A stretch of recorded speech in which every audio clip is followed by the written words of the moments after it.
Hi everyone, my name is Brenda Strong. I'm a 31-year-old graphic designer working from the comfort of my small home studio in Elizabeth. Today, I want to tell you a story about how my life, which seemed so perfect, suddenly fell apart. Don't worry though, I came out stronger in the end. It all started one morning when my husband, Scott, casually said, "Honey, your mom's coming over for coffee." No heads up, no thought about my busy schedule or the deadlines I had to meet. This was the third time that week she'd popped by unannounced. I muttered something under my breath, trying not to let my irritation show, while staring at the half-finished designs scattered across my desk. Scott, a real estate agent who could close million-dollar deals without breaking a sweat, didn't seem to notice how his mother's constant interference was affecting me. When Scott and I got married 3 years ago, I thought I had it all: a loving husband, a successful design business, and a cozy home office. But there was one big problem. Maria, my mother-in-law, was a nightmare. One day, during one of her uninvited visits, I caught her rearranging my spice cabinet. "Did you touch my spices again?" I asked, trying to keep calm. "Oh, darling," she said in her overly sweet tone that grated on my nerves. "I'm just trying to help. You're always so busy with your little computer drawings." She didn't stop there. At a family dinner, she brought it up again. "So, Scott tells me you're working on a big project," she said, cutting her meat as if she were performing surgery. I was proud of my work and replied, "Yes, it's for a major tech company." But before I could say more, she interrupted, "Speaking of projects, Andrea's daughter is starting a design business. Maybe you could give her some tips." Things took a turn for the worse when I noticed something odd later that night. My laptop's portfolio tab was open. I never leave it open. "Babe, did someone use my computer today?" I asked Scott. "Mom needed to check her email," he said casually. The next morning, my sister Joyce stormed into my house, holding her phone. "Your designs are all over social media," she exclaimed.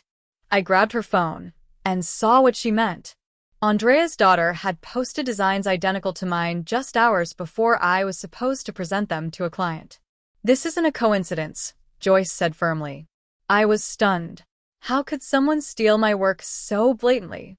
My mind raced as I tried to figure out what to do next. That experience was a turning point for me.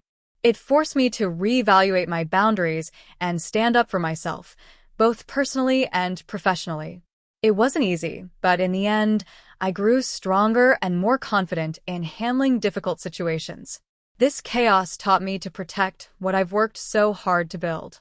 "I've seen Maria sneaking around her office when you're not there," my sister Joyce told me one evening. That same night, my best friend Evelyn called with more troubling news. "Girl, you won't believe what I overheard at the bank," she said. "Maria's been asking about your business accounts." My stomach dropped. Things were starting to feel very wrong. The breaking point came when I walked into my office to find it completely turned upside down. My external hard drive was missing, and important files on my computer had been deleted. I was furious and panicked. When I told Scott about it, his response left me speechless. "Maybe you just misplaced things," he said casually. "You've been really stressed lately." I couldn't believe what I was hearing. "Are you seriously defending this?" I snapped. Before he could answer, his phone buzzed. It was Maria. "Coming, Mom," he said, grabbing his keys and leaving me alone in my chaotic office. My hands trembled as I looked around. This wasn't just about annoying visits or meddling with spice cabinets anymore. This was a full-on attack on my business, and Scott didn't seem to care. "This has to stop," I whispered to myself. I didn't know it then, but the worst was yet to come. The nightmare was just beginning. Joyce hugged me tightly later that evening. "You need to document everything," she said. "This isn't normal, Brenda." I nodded, staring at the screen in front of me. There they were, my stolen designs, plastered all over social media by Andrea's daughter. It was like they were mocking me. "I'm done playing nice," I said, determination setting in. Then came the day of Maria's surprise dinner party. It started with her usual dramatic flair, an unannounced visit. "I'm hosting Bridge Club here tonight," she declared as if it were her house. "Andrea and Cheryl are bringing their husbands. Don't embarrass Scott." I was already swamped with work rushing to complete my biggest project yet. My client needed the final designs by 9 p.m., and they had to be perfect. I muttered to myself as I darted back and forth between my desk and the kitchen, trying to juggle everything. Then it all fell apart. The smoke alarm blared as the roast I was preparing burned in the oven. Meanwhile, I opened my project folder only to find corrupted files where my finished designs should have been. My heart raced as panic set in. From the dining room, Maria's voice rang out like nails on a chalkboard. "Something smells burnt," she called, feigning concern. I clenched my fists, trying to stay calm. "Just a small setback," I yelled back, my voice shaking as I tried to salvage what was left of my project. This wasn't just a bad day. It felt like my life was spiraling out of control. Something had to change, and it had to change fast. I couldn't let Maria's games destroy everything I'd worked so hard to build. I tried to save what I could. Dinner was burning, and my file transfer kept failing. My heart sank as I noticed someone was accessing my cloud drive. Who could it be? Before I could figure it out, the doorbell rang again. Andrea and Cheryl arrived with their husbands, all smiles and politeness that felt more fake than real. "Still not ready?" Andrea smirked, her tone sharp. Cheryl leaned in, pretending to care. "Need any help, dear?" she asked sweetly, but her words felt like an insult. My phone buzzed. It was another message from my client. "Where are the designs?" they asked. "Just 20 more minutes," I whispered to myself, trying not to lose it. And then, everything fell apart. A sharp slap rang out in the kitchen, shocking me to my core. Maria had hit me. 20 minutes, she sneered. "My friends are waiting." The room spun as Andrea pulled out her phone, recording the chaos like it was entertainment. "Mom, calm down." Scott finally stepped in, but Maria wouldn't have it. "Don't you dare tell me to calm down," she shouted. Then, turning to me, she said, "You're ruining this family's reputation." Tears welled up in my eyes as I touched my stinging cheek. "She's just stressed," Scott whispered to me later, as if that excused her behavior. "You know how important these dinners are?" The final blow came when my phone buzzed again. It was my client. The contract was terminated. I couldn't hold back the tears anymore. Locking myself in my office, I tried to open my design folders, but everything was gone. Completely wiped out. Scott knocked softly on the door. "You should apologize to Mom," he said. "Apologize?" I whispered, anger and disbelief cutting through my pain. "Are you kidding me?" "She's crying downstairs," he continued, as if that was supposed to make me feel guilty. "Andrea and Cheryl are comforting her." My anger boiled over. Ignoring him, I reopened my laptop and my heart sank. My designs were already posted on Andrea's daughter's business page. She had stolen my work, and there was nothing I could do. Just then, Joyce burst into my office holding a small, worn book. "I found something," she said, breathless. "You need to see this." It was Maria's old diary, hidden among the mess she had created in my office. Joyce pointed to an entry from 6 years ago. My hands shook as I read it. Finally got rid of that gold digger. A few well-placed rumors, some financial sabotage, and she's out of the picture. "No one ruins my son's future except who I choose." "This isn't just about tonight," Joyce whispered, her voice filled with anger. "She's done this before. And Scott? He's as much a victim as you are, but that doesn't excuse him." I stared at the diary, my mind racing. It all made sense now, but I wasn't sure what to do next. One thing was certain. I couldn't let Maria destroy my life any further. I stared at my reflection in the dark screen of my laptop, my cheek still stinging from the slap. "This ends now," I said softly but firmly. I had had enough of Maria's games, and it was time to take control. For the next week, I played the role of the broken and defeated wife. I let Maria think she had won, watching her smug expression as she basked in her supposed victory. She had no idea I was setting her up. During Wednesday dinner, I decided to bait her. "I think I need therapy," I said with a sniffle. "Maybe I'm just not good enough for this family." Maria's smile was as sweet as poison. "Oh, darling, we all have our limitations," she said, her voice dripping with fake kindness. Andrea and Cheryl exchanged smug glances, clearly enjoying my downfall. That night, I left my laptop open on purpose, displaying a folder labeled New Designs Confidential in bold, attention-grabbing text. What Maria didn't know was that I had installed hidden cameras in my office. Sure enough, the footage captured her sneaking into my office at midnight, copying files from my laptop. "Got you," I whispered as I reviewed the video the next morning. My phone buzzed. It was a text from Evelyn at the bank. "Maria tried to access your business accounts again. We flagged it," she wrote. Minutes later, I got another message from Joyce. "Found the connection. Maria owes money to Edward, the shark, Martinez. Big time." Later, I met Scott's sister Isabella at a quiet cafe. She looked nervous, but eventually spoke up. "There's something you should know about Mom," she said. "Remember Madison, the church treasurer who moved away? What about her?" I asked, curious. She didn't move. Madison found discrepancies in the church accounts. Mom made sure she was discredited, Isabella revealed. Everything was starting to make sense. Maria's manipulation wasn't new. She had done this before. The perfect moment came during a church fundraiser. Maria stood at the podium, soaking up attention. "Such generous donations," she said proudly. "Especially from our anonymous benefactor." "Funny you should mention that," I said, standing up. The room went silent.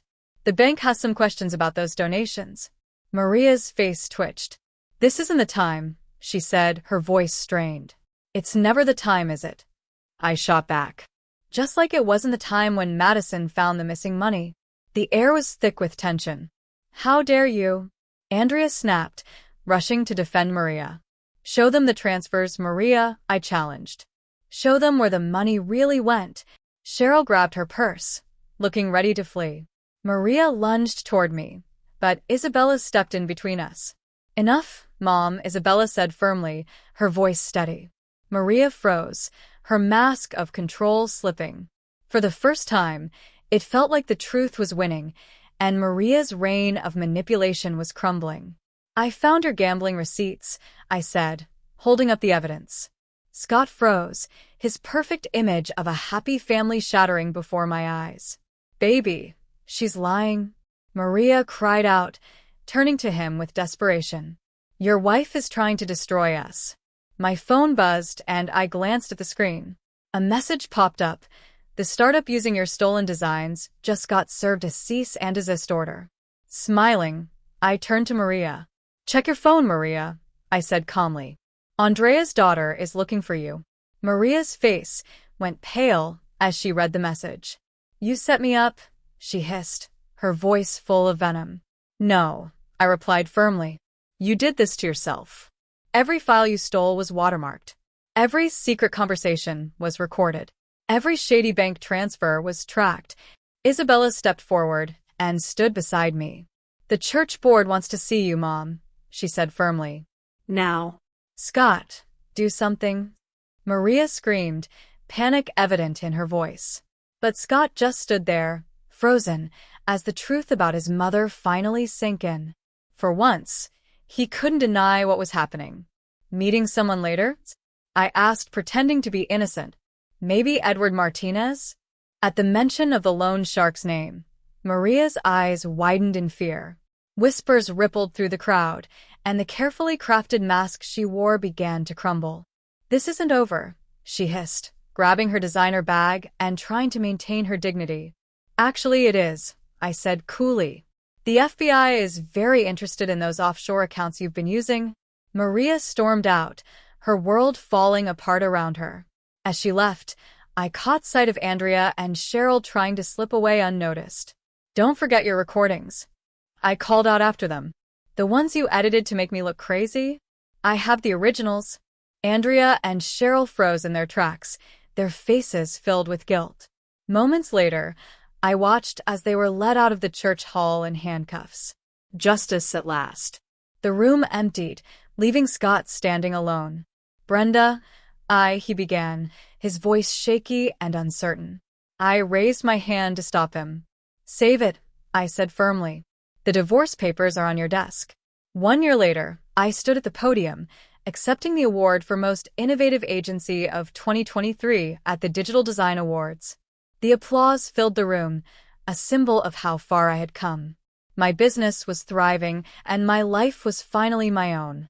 As I stepped off the stage, my assistant leaned in and whispered, "Your security system detected movement at the back entrance." I nodded, a calm smile on my face. Whatever was coming, I was ready.